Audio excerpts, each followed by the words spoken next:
Difficile de l'imaginer, mais sous ces réfrigérateurs se trouve un ancien court de tennis. Et il y a un an, les joueurs de baseball de Sendai venaient s'entraîner là où se trouve cette montagne de parpaings et ces carcasses de voitures. Cette cité de détritus est construite après le tsunami qui a frappé les côtes japonaises le 11 mars dernier. Une semaine après le séisme, nous avons pris la décision de bâtir ce centre de tri. 3 semaines plus tard, c'était fait, et depuis, nous y trions en permanence les débris du tsunami.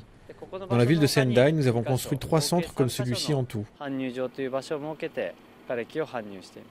Ici, 10 000 tonnes de déchets sont acheminées chaque jour, 24 heures sur 24. Mais Sendai n'est pas la ville la plus touchée. Certaines municipalités se sont retrouvées avec l'équivalent d'un siècle de déchets habituels en une seule journée. Ici, on se débrouille, mais d'autres zones plus affectées doivent envoyer une partie de leurs déchets à la ville de Tokyo. Ils sont acheminés tous les jours par train. Près d'un an après la catastrophe nucléaire de Fukushima, les radiations inquiètent toujours. La municipalité de Tokyo est la seule à avoir accepté de trier une partie des débris des préfectures voisines. Les autorités affirment mesurer minutieusement la radioactivité, mais personne ne veut de ces déchets près de son domicile.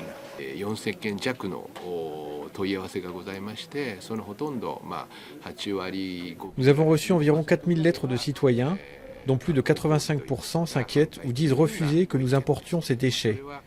Ils sont principalement inquiets pour leurs enfants. Ils ont peur que la radioactivité soit trop élevée.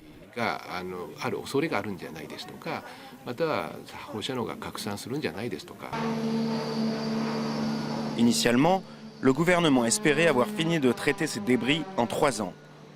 Mais la radioactivité rend la tâche plus rude que prévu.